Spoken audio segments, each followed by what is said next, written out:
नमस्कार। आज हम एक अहम मुद्दे पर बात करने वाले हैं। भारत में दिव्यांगजनों के लिए सरकारी नौकरियों में जो आरक्षण नीति है, उसकी बारीकियों को समझेंगे। जी। हमारे पास जो जानकारी है वो विकलांग व्यक्तियों के अधिकार अधिनियम 2016 और उसके नियमों पर आधारित है। बिल्कुल। कोशिश करेंगे कि इसे आसान भाषा में समझें, खासकर सीधी भर्ती और पदोन्नति के मामले में। देखें कि ये नियम असल में काम कैसे करते हैं। हाँ, और शुरू करने से पहले ये साफ कर लेना जरूरी है कि हम यहाँ बेंचमार्क दिव्यांगता वाले व्यक्तियों की बात कर रहे हैं। हाँ, ये जरूरी है। मतलब वो लोग जिनमें कानून के हिसाब से 40% या उससे ज्यादा दिव्यांगता है। ये पॉलिसी मुख्य रूप से इन्हीं के लिए है। ठीक है, तो सबसे पहले बात करते हैं कि आरक्षण है कितना। केंद्र सरकार की सीधी भर्तियों में ये 4% है। जी, कुल 4%। और ये ग्रुप ए, बी, सी सभी तरह के पदों पर लागू होता है। अच्छा, सभी पर। और ये 4% बटा हुआ कैसे है, मतलब अलग अलग दिव्यांगताओं के लिए? हाँ, इसका बंटवारा भी तय है। देखिए, 1% है दृष्टि बाधितों के लिए। इसमें अंधापन और कम दृष्टि दोनों आते हैं। ठीक है। फिर 1% है बधिर और सुनने में कठिनाई वाले लोगों के लिए। 1% है लोकोमोटर दिव्यांगता वालों के लिए। इसमें कई तरह की स्थितियां हैं, जैसे सेरेब्रल पाल्सी, कुष्ठ रोग से ठीक हुए लोग, बौनापन, एसिड अटैक पीड़ित, मस्कुलर डिस्ट्रॉफी, ये सब। अच्छा, ये काफी विस्तृत है। हाँ, और जो बचा हुआ 1% है वो है ऑटिज्म, बौद्धिक अक्षमता, सीखने की विशिष्ट अक्षमता, मानसिक बीमारी और जो बहुदिव्यांगता वाले लोग हैं उनके लिए। समझ गया। तो ये 4 श्रेणियां हो गई, 1-1% करके। अच्छा, क्या कभी ऐसा हो सकता है कि किसी खास पद को इस आरक्षण से बाहर रखा जाए, मतलब छूट दी जाए? हाँ, हो तो सकता है, पर इसकी एक प्रक्रिया है और वो आसान नहीं है। अच्छा, कैसे? अगर कोई मंत्रालय या विभाग ऐसा चाहता है तो उन्हें ठोस कारण बताने होंगे और दिव्यांगजन सशक्तिकरण विभाग को बाकायदा एक प्रस्ताव भेजना होगा। सिर्फ प्रस्ताव भेजने से हो जाएगा? नहीं, उस प्रस्ताव पर फिर मुख्य आयुक्त दिव्यांगजन से सलाह ली जाती है। उनके परामर्श के बाद ही विभाग कोई अंतिम फैसला लेता है। तो कहने का मतलब है, छूट बस यूं ही नहीं मिलती, वजह पुख्ता होनी चाहिए। सही काम, पारदर्शिता रखने की कोशिश है इसमें। अच्छा, एक और बात दिमाग में आ रही है।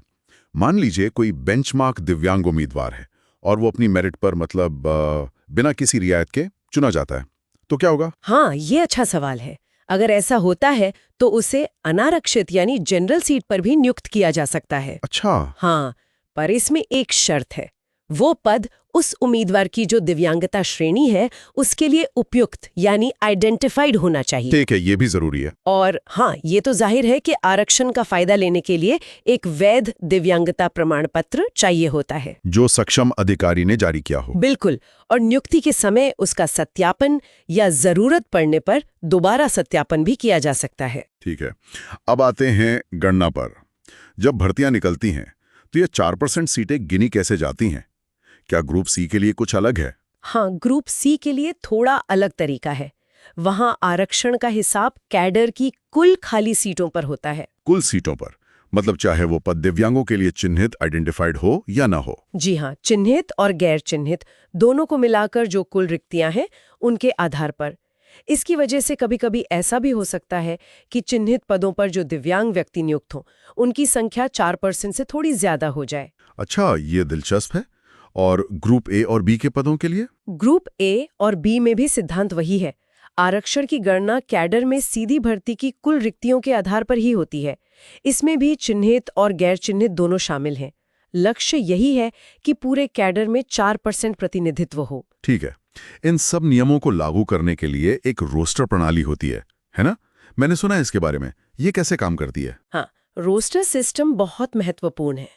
हर सरकारी विभाग या प्रतिष्ठान ग्रुप ए, बी और सी के लिए अलग-अलग 100 पॉइंट का रोस्टर बनाता है। 100 पॉइंट का रोस्टर?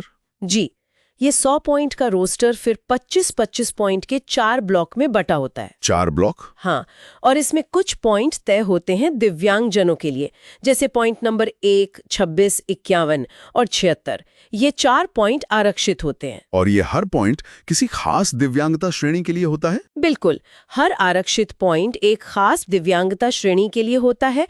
उसी क्रम में जैसे मैंने पहले बताया था, दृष्टिबाधित, बधिर, लोकोमोटर और फिर चौथी श्रेणी। अच्छा, और अगर मान लीजिए किसी ब्लॉक में, जैसे पहले 25 पॉइंट में, पॉइंट नंबर 1 पर कोई ऐसा पद हाली ही ना हो जो उस श्रेणी के लिए उपयुक्त हो, तब क्या होगा?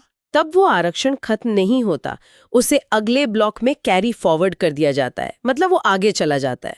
ठीक है, कैरी फॉरवर्ड हो जाता है। और एक स्थिति ये भी हो सकती है कि कोई पद सामान्य रूप से दिव्यांगजनों के लिए चिन्हित ही ना किया गया हो, पर रोस्टर पॉइंट आ जाए, तब?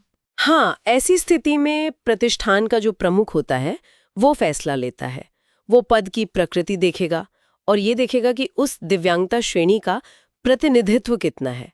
उसके आधार पे वो तय करेगा कि वो आरक्षित पॉइंट किस दिव्यांगता श्रेणी को दिया जाए। तो इसमें विभाग प्रमुख का विवेक भी शामिल है। जी, कुछ हद तक।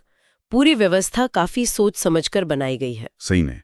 तो हमने देखा कि ये 4% आरक्षण, उसका श्रेणीवार बंटवारा, फिर छूट देने की जो कड़ी प्रक्रिया है, मेरिट पर चुने जाने पर अनारक्षित सीट पर समायोजन और ये 100 पॉइंट की रोस्टर प्रणाली, कैरी फॉरवर्ड, ये सब मिलके एक पूरा ढांचा बनाते हैं। बिल्कुल। मकसद यही लगता है कि सरकारी नौकरियों में दिव्यांग व्यक्तियों को उनका वाजिब हक मिले, उनका प्रतिनिधित्व सुनिश्चित हो।